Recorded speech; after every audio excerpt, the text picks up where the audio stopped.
بسم الله والحمد لله والصلاة والسلام على رسول الله وعلى آله وصحبه ومن والاه ما بعد إن شاء الله ያው ያለንበት ሰዓት ረመዳን ማጠናቀቂያ ጋር መሆኑ ጋር ተያይዞ ስለ እስቲቃማ ትንሽ ነገር ማለት አስፈላጊ ሆኖ ተገኝቷል። ምክንያቱም የሰዎች ተጨባጭ ያው በተለያዩ አካባቢዎች እንደምናየው ረመዳን ሲያልቅ ልክ የኢባዳው ቀን እንዳለቀ የኢባዳው ሰዓት እንዳለቀ ቲላወተል ቁርአኑ ሶላት አለረሱል ሰለላሁ ዐለይሂ ወሰለም ላይ ሶላት ማውረድ ቁርአንን ማንበብ እንዲሁም ደግሞ ሌሎች የሰደቃ ሊሆን ይችላል፣ የሶላት ሊሆን ይችላል፣ የጾም ዒባዳ ሊሆን ይችላል። በቃ ሁላቸውንም እርግፍ አድርጎ ወደ ኋላ መከርበትና መመለስ የተለመደ ባህል ሆኗልና ሙስሊሙ ማህበረሰብ ዘንዳ ይሄ ነገር ሊቀረፍ የሚገባ መጥፎ ባህሪ ነው። አላሁ ሱብሓነሁ ወተዓላ በተከበረው ቃሉ ያዘዛቸው ነቢዩን ዓለይሂ ሰላቱ ወሰላም እና ተከታዮቻቸውን ኢባዳዎቻቸውን እስከ ዕለተ ፍጻሜያቸው ድረስና ዕለተ ሞታቸው ድረስ እንዲያደርሱ ነው። ወዕቡድ ረበከ ሐታ የእትየል የቂን ይላል። አልየቂን ሁወል መውት፣ ሞት ውስጥ የሚመጣህ ድረስ ጌታህን ተገዛ፣ ጌታህን ታዘዝ በማለት አምልክ በማለት ይናገራል። አላህ ሱብሓነሁ ወተዓላ ያዘዘን ይሄ ነው። በሌላም አንቀጽ አላህ ሱብሓነሁ ወተዓላ ስለ እስቲቃማ ወይም በዲናችን ላይ ስለ መበርታትና ስለ መጽናት ጽናትን ስለማሳየት ወደኋላ ስለ አለመከርበት ብዙ የሚናገራቸው የቁርአን አንቀጾች አሉ። አንዳንድ ጊዜ በማዘዝ ሊሆን ይችላል። ፈስተቂም ከማ ኡሚርተ፣ በታዘዝከው ላይ ጽና፣ እንዴት ታዘዝከው ጽና በማለት አላህ ሱብሓነሁ ወተዓላ ያዛቸዋል። አንተም ሆንክ ተከታዮችህም በታዘዛችሁት ላይ ጽኑ በማለት በትእዛዝ መልክ ያስተላልፋል።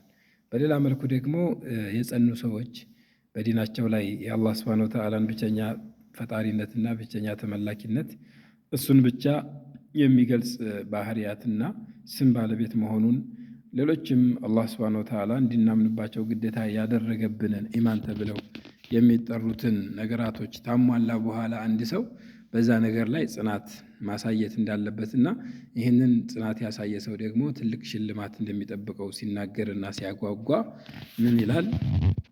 ኢነ ለዚነ ቃሉ ረቡና አላሁ ሱመ እስተቃሙ ተተነዘሉ ዐለይሂሙል መላኢከቱ አላ ተኻፉ ወላ ተሕዘኑ ወአብሽሩ ቢልጀነቲ አለቲ ኩንቱም ቱዓዱን ይላል። እነዛ ጌታችን አላህ ነው ብለው የተናገሩ ይላል። ያው መናገር ያስፈልጋል። አላህ ሱብሓነሁ ወተዓላ ብቸኛ ፈጣሪ መሆኑን መናገር ማወጅ፣ ብቸኛ ተመላኪ መሆኑን መናገር ማወጅ፣ ለሱ ብቻ የሚገቡና ሌላ ሊቀላቀላቸውና ሊጋራቸው የማይችል ስሞችና ባህሪያቶች ባለቤት መሆኑ ይህንን መናገር ያስፈልጋል ማለት ነው። በምላስ ያው ሸሃደተይን ያስፈልጋል ነው ባጭሩ። መናገር ብቻም ሳይሆን ደግሞ የምንናገረውን ትርጉም ማወቅና እንዲሁም ደግሞ ያወቅነውን ትርጉም ልባችን ላይ በየቂንነትና በዐዝምነት በቆራጥነት መቀበልና ማስቀመጥ ያስፈልጋል። ከዚህ ቀጥሎ እንግዲህ የሚቀረው ተግባር ነው ማለት ነው። እስቲቃማ የሚለው ያው ተግባር ነው። ኢብኑ ከሲር እንደተረጎሙት እነለዚነ ቃሉ ረቡና አላሁ ሱመ እስተቃሙ የሚለውን አይ አኽለሱል ዐመለ ሊላህ ወአጧዑ ላህ ዐዘ ወጀል ከማ ቃለ ኢብኑ ከሲር ረሒመሁላህ፣ አላህን አጥርተው ያመለኩ ኢባዳዎችን የሰሩ አላህ እንዳዘዛቸው የተገበሩ በሚል ያብራራሉ። እና አላኩሊን ምንድነው የተፈለገው እስቲቃማ ይሄ ጽናት የሚባለው ነገር በጣም ወሳኝ እንደሆነና ይሄ እስቲቃማ የሚባለው ነገር ወይም ጽናት የሚባለውን ነገር ባህሪያቸው አድርገው ተግብረው ያለፉ ሰዎች ደግሞ ሽልማታቸው አኺራ ላይም ብቻ ሳይሆን እዚሁ ዱንያ ላይ እንደሚጠብቃቸው ሲናገርና ሲያጓጓን ሲያበረታታን አላሁ ሱብሓነሁ ወተዓላ በሱረቱ ፉሲለት ላይ በተከበረው ቃሉ ላይ እነለዚነ ቃሉ ረቡና አላህ፣ እነዛ ጌታችን አላህ ነው ብለው ያሉ ሰዎች የኢማናቸውን ጉዳይ ያስተካከሉ፣ በመልእክተኞች ያመኑ፣ በኪታቦች ያመኑ፣ በሩሱሎች ያመኑ፣ እንዲሁም በዕለተ ቂያማ ያመኑ፣ በመላኢካዎች ያመኑ፣ አላህ እንድናምንባቸው ግዴታ ባደረገብን ነገር፣ ነቢዩ እንድናምንባቸው ግዴታ ባደረገብን ነገር ያመኑ የሆኑ ሰዎች፣ በዚሁ ላይ የጸኑ እስከ ዕለተ ፍጻሜያቸው ድረስ ማድረስ የቻሉ የሆኑ ሰዎች እነ ለዚነ ቃሉ ረቡና አላሁ ሱመ እስተቃሙ ተተነዘሉ ዐለይሂሙል መላኢከቱ፣ መላኢካዎች በብዛት ሆነው ይወርዱላቸዋል ወደ እነሱ ይላል። በብዛት ሆነው መላኢካዎች ይወርዳሉ። እነዚህ መላኢካዎች ወርደው ምንድን ነው የሚሉት? ተተነዘሉ ዐለይሂሙል መላኢከቱ አላ ተኻፉ ወላ ተሕዘኑ፣ አትግዙ፣ አትፍሩ፣ አትጨነቁ፣ ስጋት አይግባችሁ እያሉ ጣረ ሞት ላይ ባሉበት ተጨባጫቸው ላይ ያበስሯቸዋል፣ ያበረታቷቸዋል።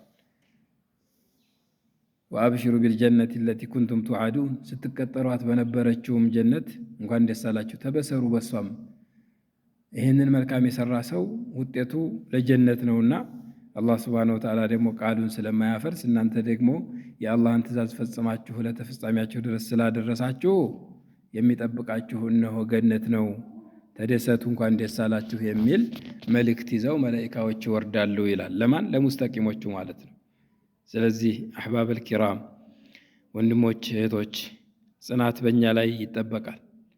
ነቢዩ ዓለይሂ ሰላቱ ወሰላም አንድ ሰሃባ መጣና በእስላም አስተምህሮ ውስጥ የሆነ አስተምህሮ ንገረኝ፣ የሆነን ትምህርት አስተምረኝ፣ ስለዛ ትምህርት ታንተ ውጭ ያለን አካል ሌላን አካል የማልጠይቅበት የሆነ በቃ ቁም ነገር ንገረኝ ብሎ ነቢዩን ዓለይሂ ሰላቱ ወሰላም የጠየቃቸው ሰሃባ ነበርና ለዛ ሰሃባ ትልቅ ነገር ቁም ነገር ሲመክሩት ምንድን አሉት? ቁል አመንቱ ቢላሂ ሱመ እስተቂም በል አምኛለሁ በል አሉት። አምኛለሁ በል ማለት የኢማንህን ጉዳይ አስተካክል ማለት ነው። ኢማን መስተካከል የሚባለው ነገር ያው ብዙ ሁኔታዎች ይኖሩታል። ሚን አንዋዒን ሸታ ተተለያዩ አቅጣጫዎች ልናይ እንችላለን።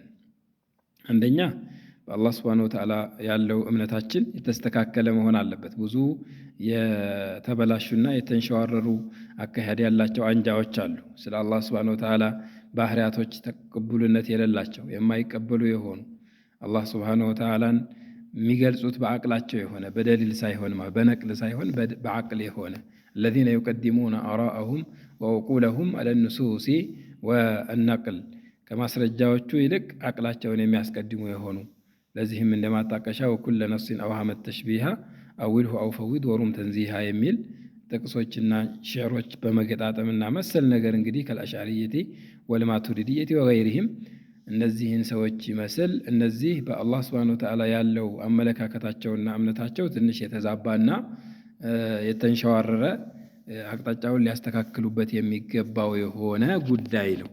ይሄ ኢማን ለለዚነ አመኑ እነለዚነ ቃሉ ረቡና አላህ ቁል አመንቱ ቢላህ የሚለውን አይወክልም ማለት ነው። ምናልባት ያው አንዳንድ ሙቀሊዶች ሊኖሩ ይችላሉ ተነሱ ውስጥ የማገናዘብ ችሎታው የሌላቸው ትክክለኛ ዲን ነው ብለው አላህን ሱብሓነሁ ወተዓላ በዛ የገለጹ ሊኖሩ ይችላሉ።